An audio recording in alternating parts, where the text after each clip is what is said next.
Hello friends, welcome to crazy GK tips. Crazy GK tips में आपका स्वागत है। आज का टॉपिक है रीजनिंग के अंतर्गत कोडिंग डिकोडिंग से ये रिलेटेड प्रश्न है। बहुत ही आसानी से आप इसको हल कर सकते हैं। आपके हर एग्ज़ाम में लगभग आता है इस टाइप की रीजनिंग के प्रश्न जो आते हैं, तो इम्पॉर्टेंट टॉपिक है, इसलिए आप इसको जो है बड़ी बारीकी से समझिए। इस प्रश्न में दिया हुआ है कि ट्रो ग्रो प्रो क्रो का अर्थ जो है मोहन इज नॉट वेल। ठीक है, Mohan is not well. Fro crow draw brow का अर्थ है रमेश वॉज नॉट सिक। इसका मतलब ये जैसे फ्रो रमेश वॉज, ठीक है। इसी प्रकार एस आर ओ ट्रो एम आर ओ ब्रो का अर्थ है रमेश इज गोइंग होम। ठीक है, फिर M R O P R O D R O K R ओ का अर्थ है मोहन वॉज कमिंग होम। ये आपके कोड दे रखे हैं इन सब के। इसी से रिलेटेड आपसे प्रश्न पूछ रहा है कि नॉट के लिए कौन सा कोड प्रयुक्त किया गया है। अब देखिए, नॉट के लिए तो हम इसमें नॉट ढूंढते कि नॉट है कहाँ। नॉट ढूंढते हैं, एक ये नॉट रहा, और देख लीजिए इसमें एक ये नॉट रहा, इसमें है नॉट, हमें इज नॉट गोइंग, इसमें नहीं है, इसमें भी नहीं।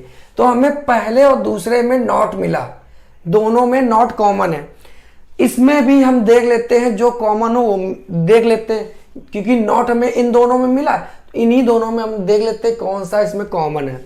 तो देखिए, ट्रो ग्रो प्रो स्रो की सी आर ओ, ये देखिए एक ये सी आर ओ है क्रो और एक ये सी आर ओ क्रो, ये दोनों कॉमन है। जिस तरीके से नॉट इन दोनों में कॉमन है, इसी तरीके सी आर ओ इन दोनों में कॉमन है। तो नॉट का जो कोडिंग होगी वो सी आर ओ होगी, क्योंकि दोनों में नॉट इधर कॉमन है तो सी आर ओ दोनों में इधर कॉमन है। तो कॉमन कॉमन ये हमारा आंसर हो जाएगा सी आर ओ। तो नॉट की जो कोडिंग होगी वो सी आर ओ होगी। फिर आते हैं कि के आर ओ किस शब्द का कोड है। अब हम लोग के आर ओ की बात करते हैं। ठीक है, अब के आर ओ ढूंढते, के आर ओ है कहां पे। इसमें है, नहीं है, इसमें भी नहीं है, इसमें भी नहीं है, एक इसमें ये है के आर ओ। लास्ट वाले में के आर ओ है, वो भी सिंगल है। ठीक है, तो इसमें भी जो हम देखेंगे वो ऐसा शब्द देखेंगे जो सिंगल हो।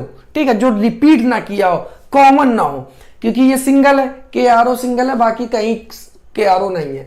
तो मोहन देखते हैं, मोहन है, मोहन यहां पे भी है, तो हम मोहन नहीं लेंगे क्योंकि मोहन दो हो गए। वॉज, ये भी वॉज है, ये भी दो हो गए, सिंगल नहीं है, इसलिए हम इसको नहीं लेंगे। फिर आते हैं कमिंग की बात। कमिंग है कहीं, कमिंग इसमें कहीं नहीं है, ये आपका आंसर आ जाएगा। फिर होम भी चेक कर लेते, क्या होम है, हाँ होम भी डबल है। तो कॉमन सिंगल केवल यही है कमिंग, यानी इधर भी एक आया है तो इधर भी एक आएगा। ठीक है, तो कमिंग, तो ये सिंगल है तो इसमें इसका आंसर आ जाएगा कमिंग। फिर आता है कि रमेश का कोड क्या है। रमेश, अब आते रमेश। अब रमेश देखिए कहां कहां कॉमन है। ठीक है, रमेश को देखते हैं। पहले तो हम लकीर जरूर खींच दीजिएगा, आप कोई भी प्रश्न करिएगा, जिसका भी कोडिंग करिए उसके नीचे अंडरलाइन जरूर कर दीजिए। अब ये रमेश है, एक ये रमेश है, यानी कि इन दोनों में रमेश कॉमन है। तो इन दोनों में भी हमें कॉमन चीज ढूंढनी कि दोनों में कॉमन क्या है। ठीक है, जैसे रमेश इसमें कॉमन है तो इसमें भी देख लीजिए कॉमन क्या है। देखते हैं, एफ आर ओ नहीं, सी आर ओ नहीं, डी आर ओ नहीं, बी आर ओ, ये देखिए एक ये कॉमन है, एक ये कॉमन है, दोनों लास्ट के ये कॉमन है।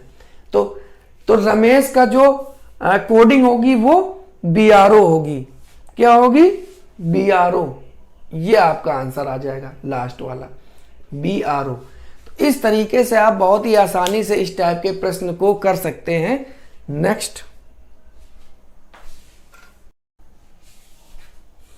अब इस प्रश्न में है मोहन वॉज सिक का कोड क्या होगा। तो इसमें आपको तीन कोडिंग दे दी है। मोहन वॉज सिक, इसकी आपको कोडिंग बतानी है। बहुत ही आसानी से अलग अलग हम लोग करके निकाल सकते हैं। पहले मोहन की निकालते हैं। तो पहले मोहन के नीचे लाइन खींच देते हैं, अंडरलाइन कर देते हैं। मोहन, एक ये रहे मोहन और एक ये है मोहन, यानी पहला और चौथा इन दोनों में कॉमन है, पहला और चौथे में मोहन कॉमन है। तो इसमें भी पहले में और चौथे में हम शब्द को कॉमन देख लेते हैं, कौन सा शब्द कॉमन है। ठीक है, कौन सा इसमें जो कोडिंग है वो कॉमन है, पहला और चौथा। पहले में देख लीजिए टी आर ओ कॉमन है कोई, टी आर ओ पहले और चौथे में, पहले में और चौथे में कॉमन देखना है। टी आर ओ इसमें है, नहीं है। जी आर ओ इसमें है, नहीं है। PRO इसमें है, हाँ ये है PRO, देखिए ये और ये, यानी कि पहले और चौथे में PRO कॉमन है। जिस तरीके से पहले और चौथे में मोहन कॉमन है, इसी तरीके पहले और चौथे में PRO कॉमन है। तो मोहन का कोड जो होगा, मोहन का जो कोड होगा वो क्या होगा, PRO। हमें पहला मोहन का मिल गया। अब हमें दूसरा निकालना है वॉस का। तो वॉस का देख लेते हैं। वॉस में हमें नीचे लाइन करनी है, अंडरलाइन। एक ये रहा वॉस, एक ये रहा वॉस, यानी दूसरे और चौथे में। तो दूसरे और चौथे में देख लीजिए कॉमन क्या है। दूसरे और चौथे में FRO है, फ्रो नहीं है, CRO है, CRO नहीं है, DRO, हाँ ये देखिए DRO है, दोनों में DRO कॉमन है। तो जो वॉस का कोडिंग होगी वो क्या होगी, वो होगी DRO। वॉस भी मिल गया। अब हमें सिक की ढूंढनी है। सिक, इसमें देख लीजिए सिक कहाँ लिखा हुआ है, सिक ये रहा और कहीं नहीं सिक है, यानी ये सिंगल है सिक। तो जब इसमें सिंगल है तो हमें भी इस लाइन में जो सिंगल है जिसमें कॉमन ना हो वो ले लेते हैं। देखिए FRO कहीं है नहीं, पहले दूसरा देख लेते क्या CRO है, यहां पे है तो यहां पे, तो ये तो हो नहीं सकता क्योंकि सिक हमारा अकेला है, सिक हमारा अकेला है। तो इसमें भी ऐसे डिजिट लेंगे जो अकेली हो, कहीं ना हो। तो CRO इसमें भी है, DRO इसमें भी है, इसमें भी है, BRO इसमें भी है, और BRO और भी था, ये BRO इसमें भी है और BRO उसमें भी है, ये सॉरी DRO ये भी है, DRO ये भी है। तो जो FRO है वो नहीं है, जो FRO है वो सिंगल है। तो जब ये सिंगल, जब सिक सिंगल है तो ये FRO भी सिंगल होगा। तो हमारा जो सिक की कोडिंग होगी वो क्या होगी, FRO, ये FRO। तो हमारा जो आंसर होगा वो ये A नंबर होगा, मोहन, प्रो, वॉस, ड्रो, सिक, फ्रो, ये हमारा आंसर होगा। इस तरीके से आप बड़ी आसानी से कर सकते हैं। इसमें एक सिंपल सा फॉर्मूला ये होता है कि जो कॉमन हो, जिस जिस लाइन में जो जो कॉमन हो उसी की जो कोडिंग हो उसी तरीके से उसमें कॉमन आप देख लीजिए। और जो सिंगल डिजिट जो सिंगल हो तो उसमें भी उस लाइन में आप सिंगल देख लीजिए कि सिंगल में कौन सिंगल है, बाकी जो कॉमन मिलते जाए उनको काट दीजिए, बिल्कुल अपोजिट होता है। तो बहुत ही आसानी से आप इसको हल कर सकते हैं। दूसरे तरीके के सवाल अभी हम करते हैं तब आपको और आसानी से समझ में आएगा। नेक्स्ट,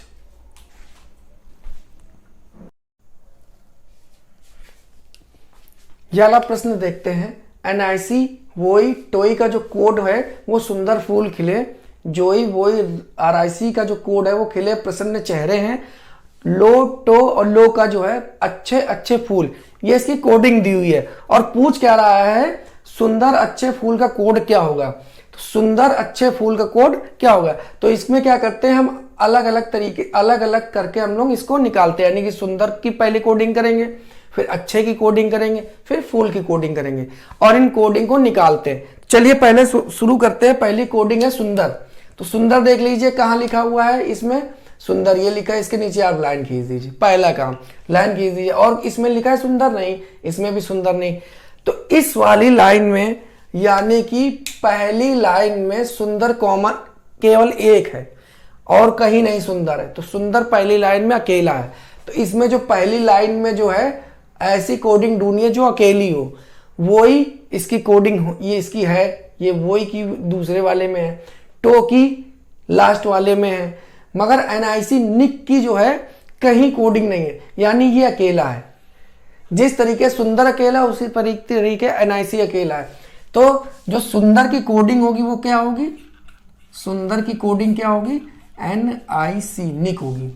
फिर दूसरा देखते हैं क्या आप कह रहा है, अच्छे। अब अच्छे की कोडिंग देखते हैं। तीसरे वाले में ये अच्छे हैं और ये अच्छे हैं, ये तीसरा है, ये जो इसमें अच्छे अच्छे दो बार रिपीट हुआ है। तो तीसरे वाले में देखिए दो बार कोई अच्छा रिपीट हुआ, हाँ, लो और लो। तो जो अच्छे अच्छे की कोडिंग है, यानी जो अच्छी की कोडिंग है, अच्छे की कोडिंग है वो क्या होगी, लो, LOW, लो। ठीक है। फिर कह रहा है फूल। अब फूल की ढूंढते हैं। फूल कहाँ पे, एक ये फूल है, एक ये फूल है, यानी पहले और तीसरे में फूल कॉमन है। तो इसी तरीके पहले और तीसरे में ऐसा कोड ढूंढिए जो कॉमन है, पहले और तीसरे में। इन दोनों में देखिए कॉमन क्या है। NIC ये तो अकेला है, इसकी तो बात छोड़ दो। वो तो सेकंड में, ये भी नहीं आएगा। टो, टो और ये टो, यानी पहले और तीसरे में टो कॉमन है, बाकी और कुछ नहीं कॉमन है। ठीक है, तो जो फूल की कोडिंग होगी वो क्या होगी, फूल की कोडिंग होगी वो होगी टो, TOW टो। अब ऑप्शन में देखते हैं क्या है, NIC नाइस, लो, टो, ये हमारा आंसर हो जाएगा। इस तरीके आप बड़ी आसानी से इन प्रश्नों को हल कर सकते हैं। नेक्स्ट,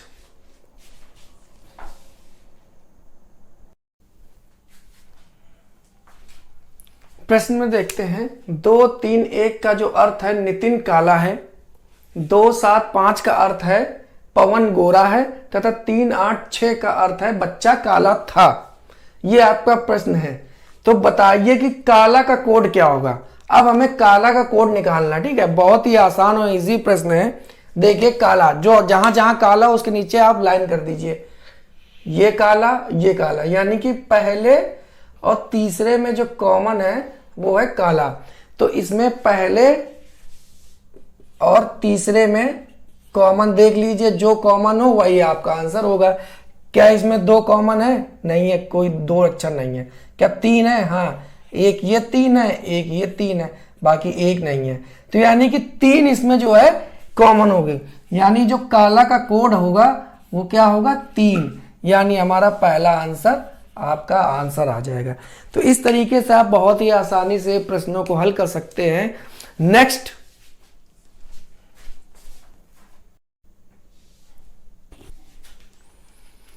किसी सांकेतिक भाषा में 2, 5, 6 का कोड बच्चा नटखट है, 4, 2, 3 का कोड है श्याम नटखट था, तथा 3, 9, 7 का कोड चोर चतुर था। तो इसकी कोडिंग के लिए पूछ रहा है प्रश्न, श्याम हेतु कौन सा कोड प्रयुक्त हुआ है। पहले निकालते हैं श्याम हेतु कोड कौन सा प्रयुक्त किया है। श्याम के नीचे अंडरलाइन करते, सबसे पहला काम, ये श्याम लिखा हुआ, और कहीं श्याम है, इसमें भी श्याम नहीं, इसमें, यानी इस वाले दूसरे वाले जो दूसरी वाली लाइन में जो श्याम है वो सिंगल है। तो इसमें भी दूसरी वाली लाइन में जो सिंगल हो उसको आप देख लीजिए। क्या 4 कहीं और है? नहीं है। 2 है, ये 2 कॉमन है, ये 3 कॉमन है, यानी 4 ही एक ऐसा डिजिट है जो सिंगल अकेला है। ठीक है, जिस तरीके श्याम अकेला, उसी तरीके इस वाली लाइन में 4 अकेला है। तो श्याम का कोड तो हमें पता चल गया, वो क्या है, 4। ठीक है, अब दूसरे प्रश्न में कह रहा है श्याम बच्चा था का कोड क्या होगा। तो श्याम का तो कोड हमें पता चल गया 4 है। अब बच्चा तथा था का पता कर लेते हैं। तो पहले बच्चे का पता करते हैं, बच्चे का कोड क्या होगा।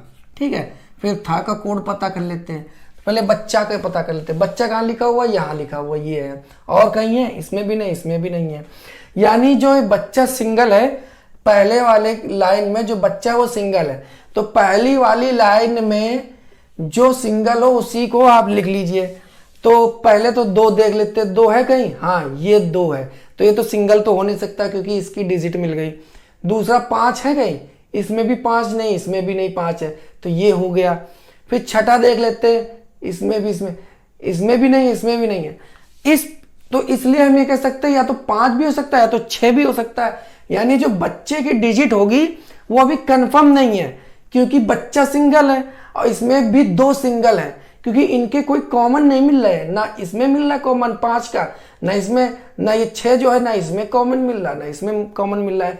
यानी जो बच्चा है या तो 5 भी हो सकता है, तो 6 भी हो सकता है। अभी इसको लिख सकते हैं, तो ये 5 भी हो सकता है, तो ये 6 भी हो सकता है। इसके कोड हमने लिख दिए। अब आते था का, एक ये था लिखा, एक ये था लिखा, यानी दूसरे और तीसरी लाइन में था कॉमन मिल रहा है। तो इसमें भी दूसरी और तीसरी लाइन में जो कॉमन हो उसको आप ले लीजिए। तो 3 का कॉमन ये मिल रहा है, देखिए। ठीक है, क्या 9 और है? नहीं है। 7 और है? नहीं है। यानी कि था का कॉमन क्या होगा, 3। था का जो कोड होगा वो क्या होगा, 3। तो इस तरीके से हमें, और श्याम का तो हमें मिल ही चुका था शुरुआत में, श्याम का कोड था 4। तो हमको सबके मिल गए, मगर बच्चा का कोड नहीं मिला हमें, क्योंकि बच्चा का कोड या तो 5 भी हो सकता है या तो 6 भी हो सकता है। इसलिए इस प्रश्न में हम ये नहीं कह सकते कि ये कौन सा हो सकता है, या तो 4, 5, 6 ये हो सकता है, या 4, 6, 3 ये हो सकता है। इसलिए आंसर आपका डी होगा, या तो ए या तो बी में से कोई एक आपका आंसर होगा। इस तरीके से आप ये प्रश्न बहुत ही आसानी से कर सकते हैं।